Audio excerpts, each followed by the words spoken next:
অবশেষে সুপ্রিম কোর্টে বহু প্রতীক্ষিত সেই শুনানি হলো এবং ভারতীয় ফুটবলের স্থবিরতা কাটার একটা জায়গা তৈরি হলো, এটা বলা যেতে পারে।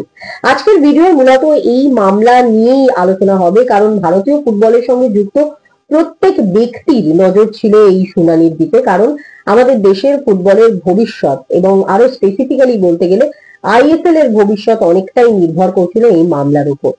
সমস্যার সূত্রপাত হয় যখন এআইএফএফ এবং এফএসডিএল তাদের মাস্টার রাইট এগ্রিমেন্টকে পুনর্নবীকরণ করার সময় একমত হতে পারছিল না। আর তার মধ্যেই এআইএফএফ এর এগেইনস্টে বেশ কয়েকটা মামলা সুপ্রিম কোর্টে যায়, সেটা এআইএফএফ সংবিধান সংক্রান্ত এবং আর্থিক তছরূপ সংক্রান্ত কিছু মামলা। এবং তার জেরে গত এপ্রিল মাসে সুপ্রিম কোর্ট একটা খুব গুরুত্বপূর্ণ রায় দেয়। সেখানে বলা হয় যে এআইএফএফ এর বর্তমান কমিটি, যারা এআইএফএফ পরিচালনা করছে, তারা ফুটবলটা যেটুকু না করলে নয় সেভাবে চালাক, তারা কোনো মেজর ডিসিশন নিতে পারবে না এই দেশের ফুটবল সংক্রান্ত।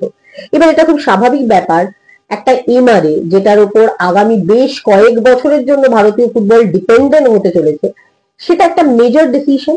এবং যে মেজর ডিসিশন গুলো নিতে এআইএফএফ এর বর্তমান কমিটি অর্থাৎ কল্যাণ চৌবের নেতৃত্বাধীন কমিটিকে নিষেধ করেছিল সুপ্রিম কোর্ট, তার মধ্যে এটা ডেফিনেটলি পড়ে। আর তারপর থেকে স্থবিরতা শুরু হয় এবং এটা খুব চরম একটা পর্যায়ে পৌঁছায় যখন 11ই জুলাই এফএসডিএল এর পক্ষ থেকে জানিয়ে দেওয়া যায় যে তারা এবারের আইএসএল কে হোল্ডে রাখছে, অর্থাৎ ডিসেম্বর অব্দি যে চুক্তি আছে সেই চুক্তির উপর নির্ভর করে তারা এবছরের আইএসএল করবে না, যতক্ষণ না তাদের কাছে এর পরবর্তী পদক্ষেপ কি হতে পারে বা এর কোন রাস্তায় ভারতীয় ফুটবল চলে, আদৌ এএফএফ এর সঙ্গে তারা থাকবে কিনা, এটা যতক্ষণ না পরিষ্কার হচ্ছে তারা এবছরের আইএসএলটা করবে না, তারা হোল্ডে রাখছে। আপাতত আইএসএল হচ্ছে না, দরকার হলে পরে শুরু হবে বা যা হবে ফাইনাল ডিসিশনের পর।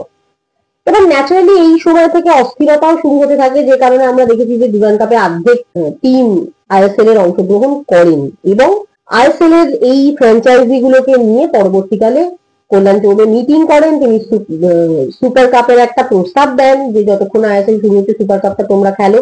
সেক্ষেত্রেও তাদের বক্তব্য ছিল ঠিক আছে সুপার কাপ খেলবো, কিন্তু আইএসএল এর ভবিষ্যতের কি হতে চলেছে সেটার একটা রাস্তা আমাদেরকে জানান, তবেই আমরা খেলতে পারবো, কারণ টিম তৈরি করবো তবেই। এবং শুধু সেখানেই তারা থেমে থাকেনি, তারাও কিন্তু ব্যক্তিগতভাবে আইনি পদক্ষেপ নিয়ে সুপ্রিম কোর্টের বিচারপতিদের কাছে আবেদন জানান যে এই মামলাটা আপনারা তাড়াতাড়ি শুনুন এবং আগামী 10 থেকে 15 দিনের মধ্যে একটা কোনো রায় বা একটা কোনো দিশা দেখান, না হলে ভারতীয় ফুটবল বন্ধ হয়ে যাচ্ছে এবং এতে অনেকের ক্ষতি হচ্ছে। আর সেটা মেনেই আলটিমেট দেখা গেল যে আজকে যে নির্দেশটা সুপ্রিম কোর্ট দিল সেটা বেশ চমকে দেওয়ার মতো।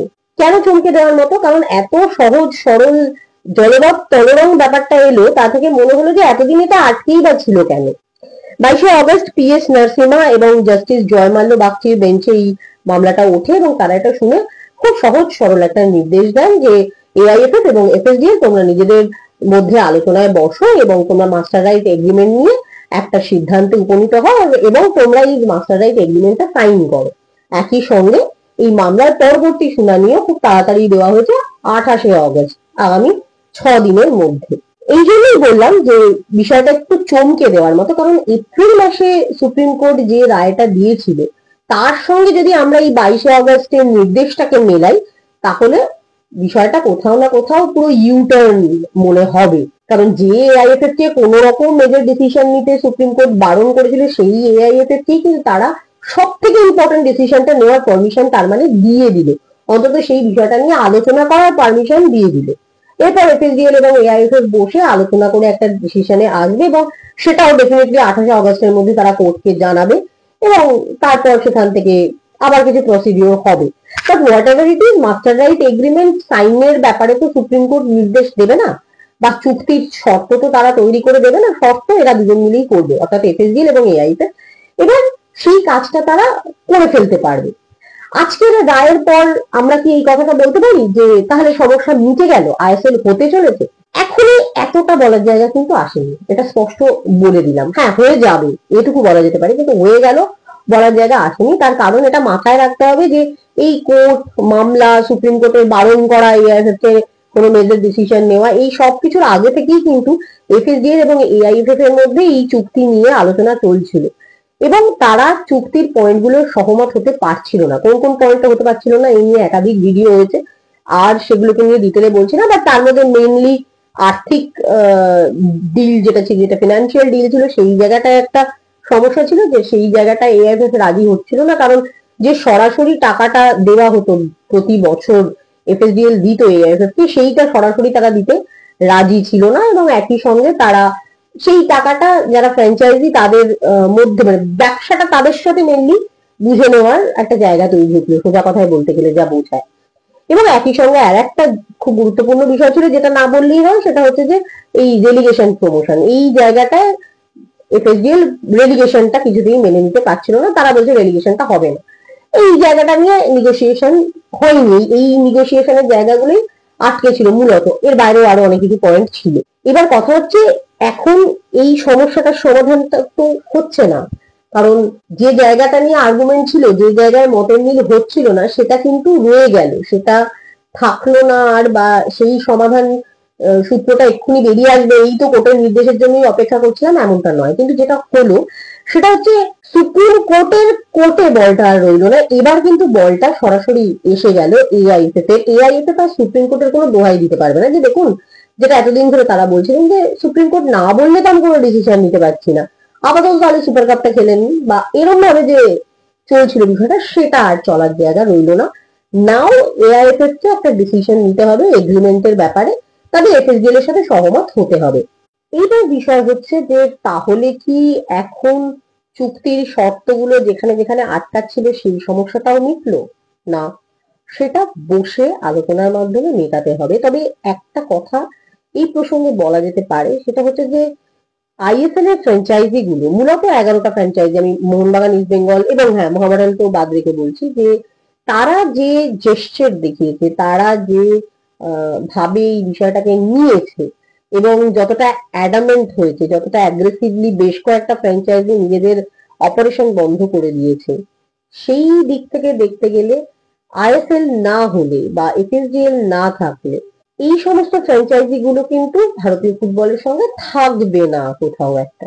এই বার্তাটা মোটামুটি তাদের থেকে পাওয়া গেছে, কারণ না হলে তারা অপারেশন বন্ধ করতো না। যেহেতু আইএসএল এর আগে থেকে ভারতীয় ফুটবলে মোহনবাগান, ইস্ট বেঙ্গল, মোহামেডানের অস্তিত্ব ছিল, তাই এখনো সেই অস্তিত্বটা তাদের রয়েছে, এবং আইএসএল না থাকলেও সেই অস্তিত্বটা থাকবে। আর সেই কারণেই আমরা দেখেছি যে এই ক্লাবগুলো কিন্তু তাদের অপারেশন জারি রেখেছে, তারা তাদের খেলাও জারি রেখেছে।